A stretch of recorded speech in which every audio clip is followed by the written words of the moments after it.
a motion to close the executive session. So moved. Do I have a second? I'll second.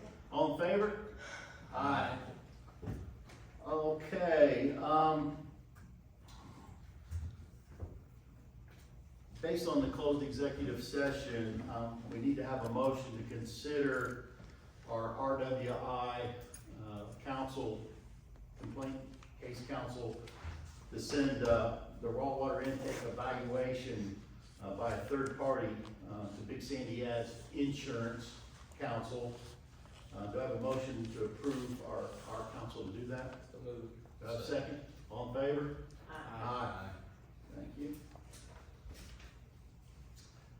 Guest speakers. I will be quick, because I know we have another meeting to get through. Hello, Water Board Alliance and our lovely audience.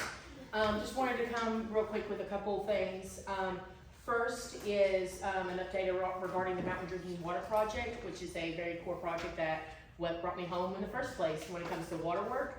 We had a team meeting with our partners at the University of Kentucky, and they have mentioned that we are probably shooting to have this community meeting regarding our findings around disinfection byproducts towards the end of October. There's no core dates, but locations. My goal is to be able to have one space yet again here in the Ina section, and then one in the Warfield section. And we also got approved that we can live stream this as well. So we can have a physical presence and also a internet presence when it comes to the community report out, just to get as much interaction with this information as humanly possible. And so just want to flag that on your radar, because I might be sending you some emails in terms of, hey, don't forget this meeting that I mentioned to you, just in case, if it's not scheduled, at least by the special meeting that you already have booked for the month of October. One thing that the University of Kentucky folks was wanting to do is probably set up some time to speak with some of the board, probably you, Tim Toma, and probably Todd and Colby. And so if you get a University of Kentucky email, don't let it flop into spam. It's a real thing, and just, you know, whenever they're ready to reach out, I will flag and let Nina know that when they're starting to communicate, so we can make sure you all get in contact with them in terms of like hearing more about the project before we officially launch it to the community. It may also be from the Kentucky Water Kentucky Research. Water Research Institute, yeah, Okay. either of those threads, yeah, because Jason is the director of that program at Kentucky, so. Any So questions? when is the data gonna be released? There's data that yet Yes. to be released. When is that happening? Same thing as the community meeting, towards the end of the month. Okay. Yes, the data, the project itself, and the findings will all be at the community meeting at the end of the month of October. And will that be made digitally available to the public? Yes, Okay, and how can we get that? so that is a really great question, and I can add that into my other list of That it activities. will all be told at the meeting. It'll be told at the meeting, but when it comes to archiving, are you talking about the PowerPoint and the presentation and the format? Well, I'm more He's just interested talking in about the the data. study. The study itself. Yeah, I'm more interested in study, because I would like to read it and analyze it myself to understand the contents, the conclusion, Yeah, and then, any recommendations beyond the conclusion. so when it comes to like the actual final report out, that's gonna be like the actual like paper itself. Yeah. That's gonna be later, because actually this week, one of my colleagues who lives all the way in Oregon is coming and flying into West Virginia to come and work in Kentucky to start doing some interviews with some of our community scientists that work with us on this project. And so we have to include that into the report too, when it comes to the full message. And so when it comes to the actual long report about the scope and everything and the resolution and conclusion, that will be at a later time, but you'll get the full view of the project itself at the end of the month when it comes to the goals, the objectives, and everything between. Yeah, And they'll Great talk question. They'll talk to you about it. Yeah. They want to talk. they want to have a conversation with you about it. Yeah, I always like to educate myself before I have the conversation. No, I understand. I actually have some material, now that you're mentioning it, I actually have some material at my office, So I don't regarding, know what can be released until, no, just the poster, no. not the data, the poster, Yeah, from the I poster project that I did in 2024 at ASA, not 2024, 2025. Okay. But that's a whole different thing. But it kind of gives you the overview of the project also. But great questions. Any other comments on that? Also wanted to mention that the Martin County Water Resilience Toolkit that I've been working on for almost 3 years now is so close to completion. There's a couple of variables that I'm working on right now with my team. My goal is to share it with some folks in Martin County Concerned Citizens, some board members here, and also some folks from Alliance, just to try to get some filter feedback before I do a larger community forum around it in November. So there's a bunch of little water related things that I have planned on the horizon, but a lot of my work around the toolkit is anchored with Concerned Citizens, because we are wanting to do a Concerned Citizens meeting and then introducing the toolkit to the community at large during that. And that will be sometime in November. Do not have court dates around that because I'm still waiting on the University of Kentucky to give me court dates when they're ready at the end of October. Because I don't want to put too much water information in the community at once. I want to give time and space for people to digest and follow up and ask questions and all that good stuff. And so when it comes to the toolkit, I may start sending some sections of it to you all for the board and Alliance and Concerned Citizens sometime in October. I will flag and let you all know through an email thread once I have it, and divide certain parts of the website up so you guys can go in and make your suggestions, comments, or if there's a certain interest that you're wanting to look on, I can also share that with you as well. We can break it apart because it's a lot of information, but it's not giant in terms of what it encompasses. Last thing, want to just report, we had another successful Friends of the Tug Fork tire pull, over 300 tires, making our cap number from August to September 1,400 tires, which almost reaches our goal number, 17,500 tires in 6 years of work, working on the river. Our goal is to try to get 18,000 tires out by the end of our cleanup season. So we have 2 more cleanup dates, October 2nd and October 8th. If you're interested to come and see this work in action, please come. If you want to get your hands dirty and pull some tires out with me, you're more than welcome. And dragging boats down the river. And I just wanted to make a final comment regarding the website. Whenever you all are ready, in terms of like starting those conversations and looking into the website, just reach out to me and we'll plug it in. So yeah. Any questions from the board or Alliance or anyone in between? What do you do with all the old tires? So, great question. So, we have a really great relationship with the West Virginia DEP and the tire recycling plant that is over there in that area. And so, John Burchett, who is the treasurer / co-founder of Friends of the Tug Fork River, he used to work for the DEP on the West Virginia side, and he's been able to create this relationship of when Friends of the Tug Fork started doing their tire removals in 2016 to find a vessel to dump it into in terms of like recycling it and getting it out of harm's way. They're not recycling it, they're just dumping it until they find out how they can do it. Yeah. So So they're not really recycling it. there's some, Pikeville's doing some recycling in West Liberty, like when we have cleanups on the Lavazza Fork. But yeah, West Virginia, they're taking it to a landfill. But yeah, sorry about that mixed up.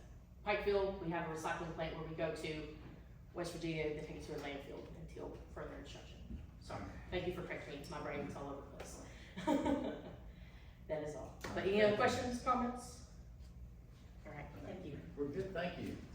All right, do I have a motion to close, adjourn the meeting? All in favor? Aye. All right, so with that, we'll call the sanitation district meeting to order. Board members review consideration and approve minutes. So moved. Do I have a second? All in favor? Aye. Review consideration of financial reports. Okay, yep, so 381, total cash is $30,507.66. Total current assets are $208,677.97. Net property, plant, and equipment of $8,044,053.42. Total restricted cash of $60,850.05, brings the total assets to $8,313,581. $1,200,000.44. Total current liabilities, that's $509,089.06. Long-term debt of $1,665,349.91. Total district equity of $6,139,142.47. Brings the total liabilities of district equity to $8,313,581.44. 3A3 shows the, monthly expenditures and revenues. So the revenue for the, month of August was, $74,785, which is $8,200 less than what was budgeted. On the expense side, total expenses was $72,786, which total was $2,668 more than what was budgeted. Brings the monthly net income to $1,998. For the total operating expenses for the year, $538,576, which is $15,000 less than what was budgeted for the year to date. Our net income is, roughly around $19,000, to date, better than what was budgeted. 3A4, we billed 867 customers, a total of 4,490,280 gallons, for total billing charges for the month of $74,183.41. End of the month, accounts receivable of $112,569.05. Total deposits of $74,359.64. And end of month balance of $16,547.66 after all disbursements, leaving available a balance of negative $10,117.59. 3A5, total cash investments, again, a beginning balance of $160,298.46 after all deposits, interest, fees, and payments, and the ending balance of $91,357.71. Okay. Do I have a consideration, to approve the treasurer's report? I'll make that motion. Do I have a second? I'll second. All in favor? Aye. Review and consideration to approve other financials? Yeah, 3B1, shows your October, or August numbers. We did bill 19 less customers in August of 25 than we did August of 24, for a total of 4,490,000 gallons, and we received payments of $75,917. 3B2 shows the vendor debt, and 3B3 shows is your reclamation report, and 3B4 is your vendor balance. Again, this does not reflect the check for ADO, this does reflect the amount, total amount, so the check that you sign that for AWR will come off that amount. Okay. Do I have a motion to approve other financials? So moved. Do I have a second? I'll second. All in favor? Aye. Yeah, before we go to the bills, I wanna take a real quick note, I did just quick calculations here, so of the $22,000 that we, have already obligated, and the other ones that you all voted to, for us to sign, it's gonna add about 63,000 back to the sanitation budget. So that would be to offset some of these horrible numbers that we're seeing on the sanitation side. So it should see $63,000 from being reimbursed. Yeah, and the board, as you touched on, the board had voted last board meeting that would go back into the, would go against AWR's, account of monies owed, is what the board voted on last time. Okay. All right. All right, review, consideration, to approve bills?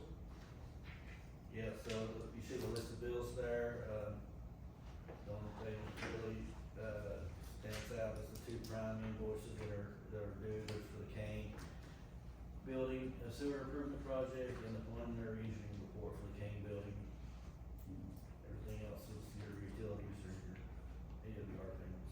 And also, board, I'd like for you to also approve the Fahi invoice, that I talked about earlier for the Kentucky W Waters, applications, and the invoices for $3,000 for those, 5,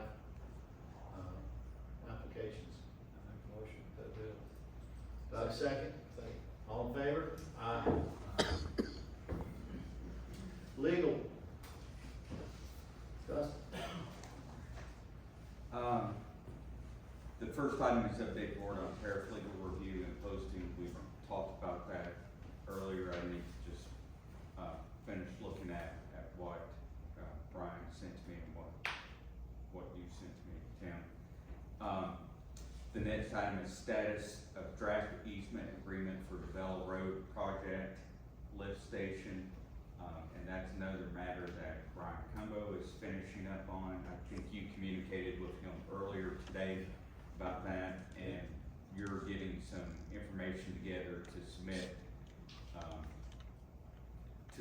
to Ronnie Works with RJ Development. Yeah, so what R&J Development has requested is a drawing that basically shows the approximate location of where we plan to put the lift station. And if that looks good, then Brian will move forward with more details, which will be a plot plan that'll show coordinates, and a drafted easement agreement, and they'll send that over for R&J Development to review and approve. And then that'll satisfy that need, that requirement. And so Prime A is working on the plot plan. In fact, I have a Bella Road project status review with Prime AE Thursday at 9 a.m. This week. And then the last item is update board on insurance solicitation, RFQ legal review, and we talked about that earlier as well. Yep. Okay. And so the update that you need to provide, On the water side. is on the water side, okay. Okay, but it's all done well as one package, so, all right. All right, operations. Yeah, 601, we sent notification letters out to customers that were not providing the proper electricity to the grinder control panel. Sent that over to Tim to review before we sent that out. Provided options and drawings to the customer for a separate septic tie-in on his property. Ordered a spare pH meter, Inez plant contact chamber bypass valve. We've got that operational now, and it's allowing us to be able to, drop that out and clean that, and also revert flow if there's an issue in the contact chamber back to the influent lift station. Completed groundskeeping and preventative maintenance at both treatment plants. Cleaned contact chamber at both treatment facilities. Cleaned aeration bars at Tug Valley. Continued working to remove the brush around the Tug Valley fence line. Collections, we rebuilt eight E1 grinders in-house. US bearing and power transmission picked up. The IGA lift station pump to rebuild. Expect to receive the rebuilt pump this week and return the diesel bypass pump once it's installed. That rebuild includes baking, full refurb with motor, new bearings, and new seals. Held meeting with the sanitation supervisor to identify and create priority list of the remaining 25 repair budget for both the collection and the wastewater treatment side. Completed groundskeeping at all lift stations. 682, full pass at Tug Valley, no exceedances. Inez did have 2 E. coli fails, one being at the beginning of July, whenever we were in the process of moving the acid feed line. That week was the time that we moved that feed line, and we were in the process of adjusting dosages at that location, and then we're also in the process of pumping sludge out of the clarifier 1 for Prime and the contractors to try to get down to the bottom of that, which give us a lot more solids throughout our system. So the combination combination of both. There's an exceedance there for that. The other exceedance, when we look back, we're also cleaning that same, contact chamber. And then we're still working on cleaning, clarifier 1 out for the contractors. And that was the week that we were getting ready for the clarifier 2, rehab and, water plant hauled 20 loads of sludge that week that went through the sand beds, which goes to, the contact chamber as well, which is, more flow than what that normally receives. 6A3, repair expenses for July, we're sitting at $20,256 out of the $55,000. That was kind of the reason that I said that, me and the sanitation supervisor got down and prioritized, what, there's not a lot there for all the things we need to do, but, what does that list look like, and, what's the most important things for us, to try to, finish out the year on that repair budget. Chemical expenses, $14,112 out of the $25,000, leaving us at 56%. We don't expect that to go over this year. 6A4 and 6A5 are your monthly transaction notes, and 6B1 through 5 are your monthly DMRs. So with the PAA, at the Inez plant, we're doing double dose to meet our coli criteria. We're still gonna underrun or run at our chemical budget? Yeah, this year, we might have to reevaluate, through what that looks like, going into next year. Yeah, cause the way we order, since that's the only chemical there, we usually place like 3 orders for a year.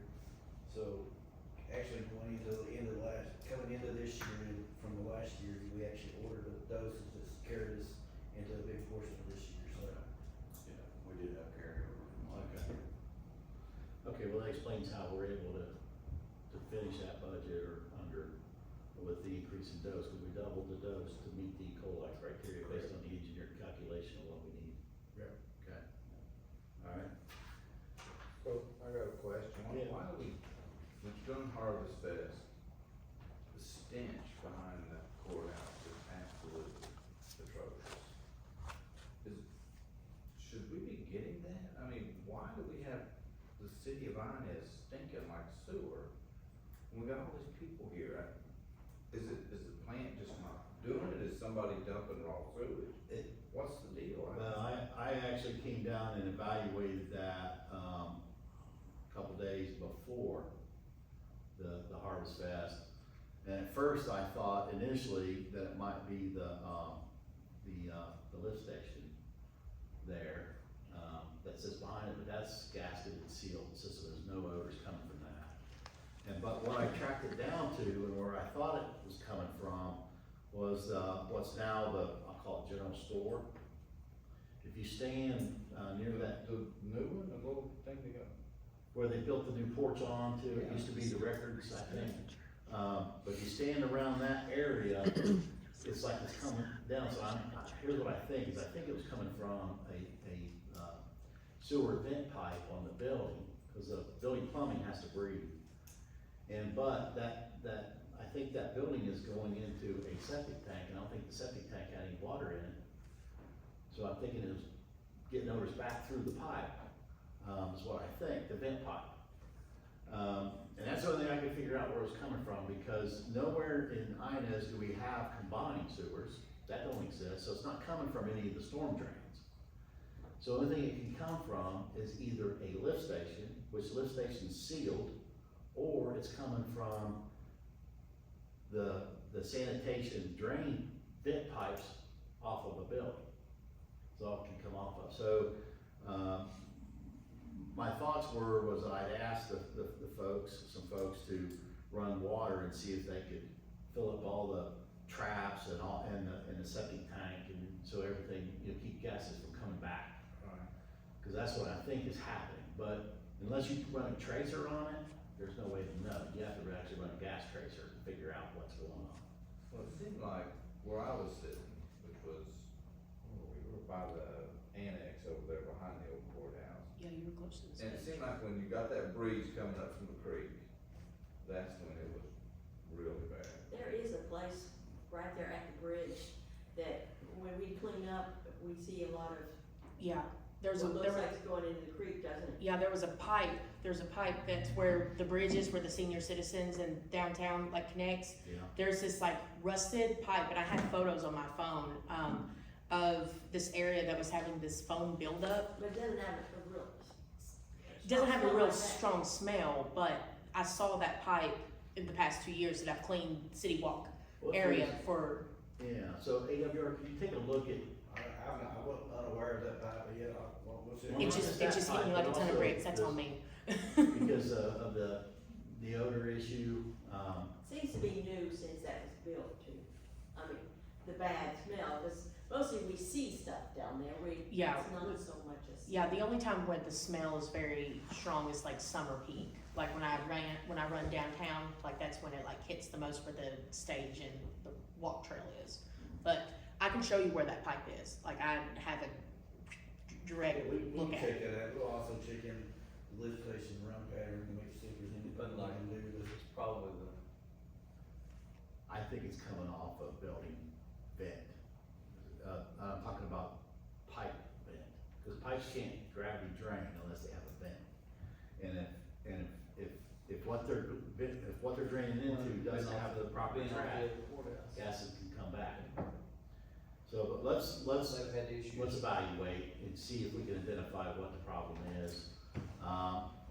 And we got the similar issue, I say it over in Warfield too, I mean, I come through there on Sundays. Oh, man. I come through there every That's- Sunday on my way back. to You're church. looking at, I don't know what in the world. well, Certain area, I mean. it's, Right they through- have what's the old Warfield sewer. What's called a Warfield sewer line, or it's a pipe that, it's just a drain, Combs Creek all the way down. it's. It's a storm sewer, are you saying a storm sewer? No, I'm saying it's the open sewer. There's a lot of homes in Warfield down, that, in the city there, that are not hooked up onto our sewer line. A lot.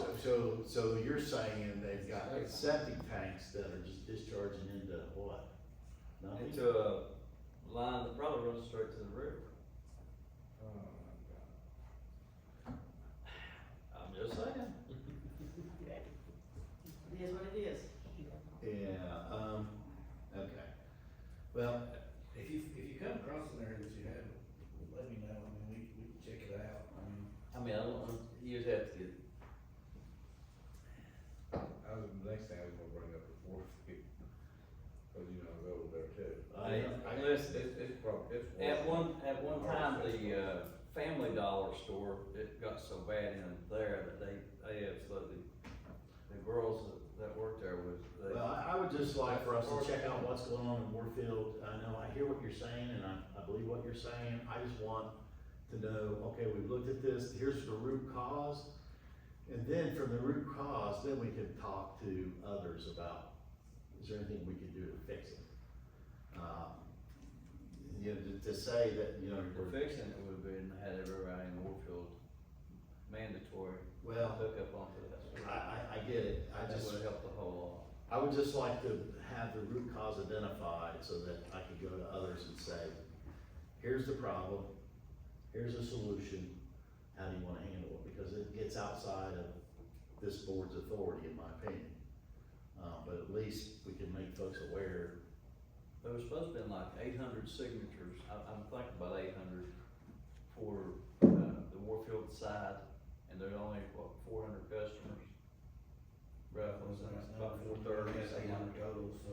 We have 800 total. Yeah, but there was supposed to be about 800 for that side, that, you know, when they was getting the grant for this, that was gonna be, and the only ones that actually hooked up to it was ones that was, the houses was raised, and it was mandatory that they hook to a sewer system. Okay, well, let's run it to ground, Todd. There's three things to take a look at on the sanitation side, just get back with me on what you find. And then we'll go from there. But, you know, we should be cognizant of, and running around, if we've got odor issues, what's the root cause? Okay. Capital projects report, we've got, a couple of sanitation projects going on right now. We've got the Inez wastewater treatment plant phase 1 rehab. The board approved NAC, prime AE set, Big Sandy ad, the NAC's information, their proposal, solicitation, all those things. And Prime AE had asked Big Sandy ad, basically as Big Sandy as the administrator, is there anything we need to do to satisfy the administration to award this project? Because the contract documents include the award piece of it. And Big Sandy has not responded, and it's been over a week on that question.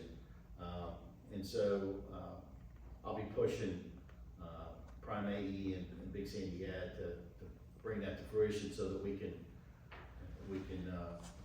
get that awarded so they can get on with ordering the materials, because if you remember, the aerators are 20-week leads on that project, which is will take some time. And then on the Develop Road project, they're probably about 35% into the design.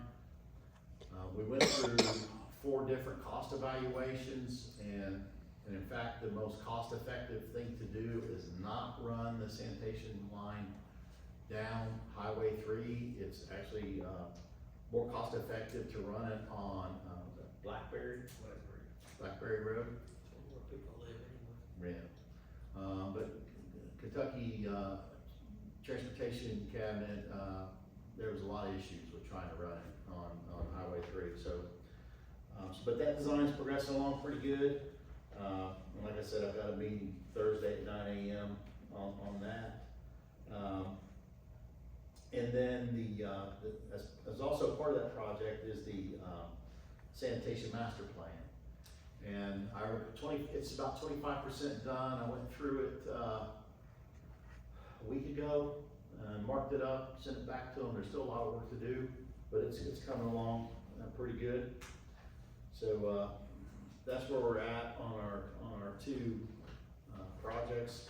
And then also, you know, we're working on getting an easement in place as well for that lift station as part of that project. So any questions on the capital projects? The SIP list board, I have not had a chance to update that. Probably will not update it until I see how the KIA scoring goes and where our projects rank and all that as well. Other old business, FEMA, Kentucky Emergency Management funding status. Todd, I know you've touched on all that. I did touch on it, and I know we got it listed on here, G through J, and I think we probably need to make the motion on the sanitation side. Yeah. For those, I jumped the gun on myself earlier, but. You're right. So board members, I'd like to get a motion to approve for Todd to sign those FEMA scopes for those projects. The one that you're going to rebut is IGA. That's the one that we're not gonna sign, correct? Okay, so moved. Second, all in favor? Aye. Alright. We already talked about the insurance as well, so I don't see hash that again.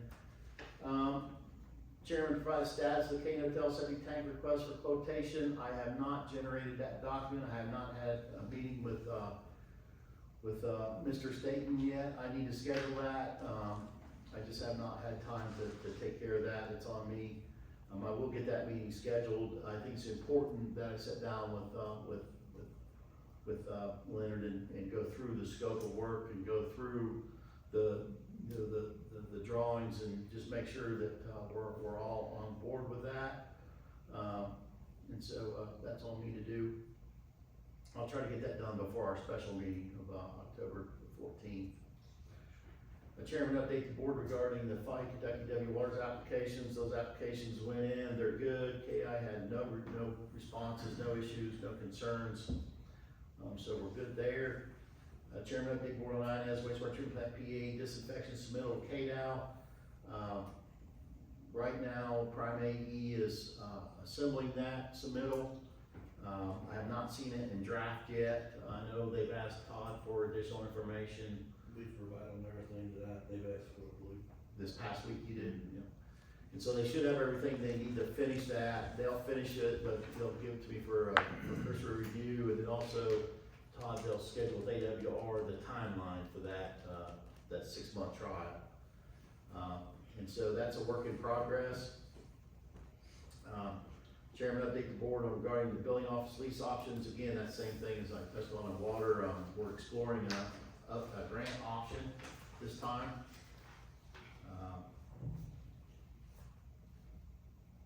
We've already discussed G through J as far as, we've already passed a motion on that, so we don't need to talk about those again, correct, Todd?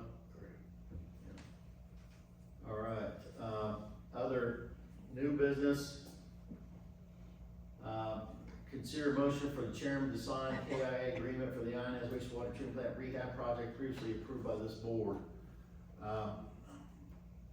Apparently, and maybe it's standard practice, I'm not sure, but KIA sent Big Sandy Ad, and Big Sandy Ad sent me the same agreement in essence that Jimmy Don had signed back when the rehab project first kicked off. And they're asked, since there was a board turnover, they're asking for another signature. So I get a motion for me to sign that. So moved. Have a second? I'll second. All in favor? Okay. Consider a motion for the board attorney to draft a release agreement with the Kane Hotel owner specific to the septic tank and line installation.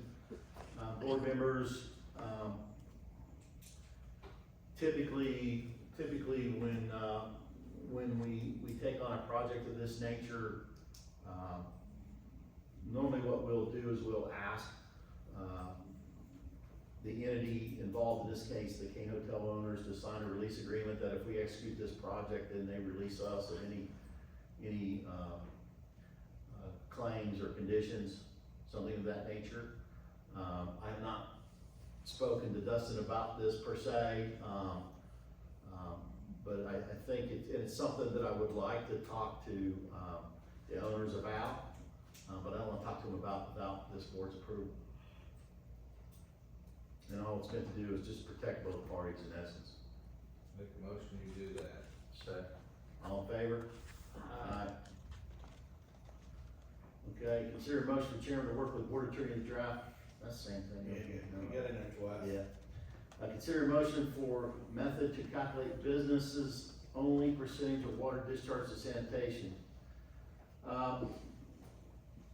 Upon revision to tariff, revised tariff will be circulated to the board members for future consideration and motion to approve. So if you remember at our last meeting, it was brought to our attention by a guest that, as part of their business, they take the water and they make ice, they make other stuff, and then it becomes part of their sale, and it doesn't go out as a sanitation discharge. So I had, after that meeting, I reached out to some other folks, communities around, and talked to them about how do you handle that. And so what other communities do is they agree on a percentage, and then they just bill a percentage of the bill each month. But my question to them was, well, how do you calculate the percentage? And I didn't get a good answer. And so what I'd like for this board to consider is here's how you calculate the percentage. Engineers are taught in school that based on number of people, based on types of fixtures, you can calculate what the water consumption is based on that. And then from that, then you can get to a percentage. So I'll give you an example. Let's say that you got a single toilet, and every time you flush it's 3.5 gallons, and you've got, say, 2 employees. Well, you know that, okay, and those 2 employees are there for, say, 10 hours a day, or 12 hours a day, pick a number. Then we know, based on textbook calculations, that they're gonna, 2 people are gonna flush 4 times, so therefore 4 times 3.5 is 14, so there's 14 gallons per day, times 30 days, that tells you how many gallons you're gonna do, right? Simple math. So what I'm proposing is that what we would do is we would go into, and this is business only, this isn't home, this is business only, but if business comes to us and says, you know, in my business, we sell the product that we, the water, so we go in and we look at, okay, how many employees do you have? What type of fixture do you have? Do you have a sink? Do you have a toilet? So we can calculate based on number of people and number of fixtures, how much water you would send down sanitation, and then we know how much water they consume each month, then it becomes a percentage calculation in that way. Does that make sense? Everybody's, it's pretty simple, pretty straightforward. And it'd also be based on the dishwasher or Yeah, if they have a dishwasher, if they have a sink, if they have anything that discharges the sanitation, you can calculate what the consumption would be based on that. And then what you can do is you say, okay, business, you're consuming, pick a number, say 5,000 gallons of water a month, let's say. But based on our calculations, you're only discharging 2,500, so therefore it's 50%. I'm more in favor of doing a calculation than I am and just pulling a percentage out of the air. To me, that makes no sense.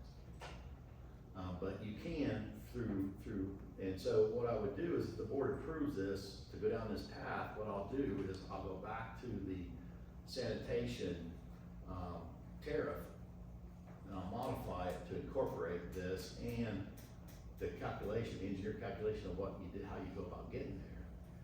And then I'll bring it back before this board for approval. But before I put in that effort, I want the board to approve that approach. Discussion, thoughts? I mean, I do have a thought on it. Really, is this gonna be more for businesses that are not open to the public, or is this gonna be every business? Because if it's once open to the public, you're gonna have guests that come through. It can't be open to the public. It's businesses that, you know, that, and there's only 2 items that I'm aware of that fit the criteria. And it's a good point. I need to write the criteria into the tariff. But it's a business that, through the consumption of water, sells a product that the water was used. That goes out the door, the product, if they have an ice maker, well, that's a product that goes out for sale, as an example. If they have something that uses water, if they have a coffee or iced tea, or, you know, anything that consumes water. But they do not have customers inside their store. Correct. Because once you bring customers in, then you can't calculate that. I mean, I can't. It has to be a closed operation. Is that the way the other communities do it? Well, I talked to PCUC and Brian said, I've only got one business that meets that criteria and I just give them X percent. That's how you calculate it. We don't. I reached out to a few myself, and that's kind of basically what I got too, was they have percentages in their tariffs that say this is what they'll charge, but nobody could tell them how they backed into that percentage. It was just a number that was pulled out of the air. Does Mansfield do the same thing for their Dairy Queen? I can't answer that. Their Dairy Queen's the same way, it doesn't have, it's just walk up on, or they don't even drive for. Would it be like a flat rate or a percentage? It's a percentage of the, so for example, let's say they do water 5,000 gallons. That 5,000 gallons then goes down to, you know, 14.08 cents per gallon. And then they say, okay, we're gonna charge you 50% of that, so it's not 5,000, it's 2,500 times that number, 50% of 5,000. That's how you calculate it. The other way I know how to do it fairly to everybody is you look at, if you have an establishment that has no restrooms for public access or use, then we go into their establishment and we say, okay, let me see all the places where you have water hookups. And we go in and we look at it and say, okay, you've got a sink, you've got this, you've got this, you've got this, it discharges sanitation, then show me how many employees you have that work in here. So is that going to include a store that says no public access to the bathroom? Like dollar store?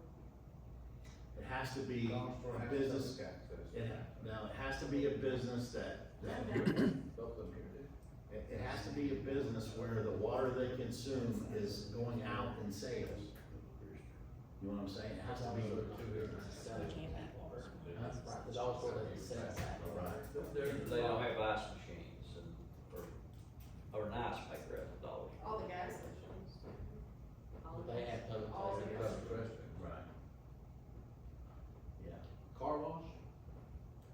Depends on the design of the car wash. If a car wash has a recycle system and they don't discharge, then they would be getting exception to sanitation, but if they have restrooms and they don't, so, typically in that situation, what you gotta do is you have to put a separate meter on the water supply to the car wash, separate from, so it's more than one meter. So you can specifically meter what's being recycled versus what's being discharged. Is what you have to do in that scenario. So But to they the wouldn't point, fall into this calculating of percentage. possibly, but car washes, well, it depends on the car wash. And Pikeville has a rate in their tariff, like for car washes specifically. Oh, do they? $2.35 per thousand gallons in city, $4.20 per thousand out of city. That was on their website. Okay. The thing is, and you're bringing up a good point, is that it can open a can of worms, right? And that's what everybody's pointing out, is Tim, this can really create problems. You know, I think the right thing to do is craft some language, bring it back before this board, and the board say, change this, change that, do this, do that. But I think it's wrong to ignore it. I agree. So, we're not gonna ignore it, but we need to figure out how to take it on, and I'm willing to do that. I just need a little time. I'm not gonna have this done by the special meeting, but I'll have it done by the next regular board meeting. I'll have some language crafted. I'll probably email it out to the board members, give you time to think about it. It'll just be in a separate Word document, not part of the tariff, and if you like it, I can copy and paste it right into the tariff, and then you can approve the tariff after that point. Okay? So do I have a motion to approve me to craft some language around it and bring it back before the board that follows that, what we talked about? I'll make that motion. Do I have a second? Second. All in favor? All right, consider motion to convene and close the executive session. Do we need to do that? All right. Guest speakers? No guest speakers, all right. Motion to adjourn. Thoroughly. I'll make that motion. All in favor? Second? Second. All in favor? Aye. Aye. All right, thank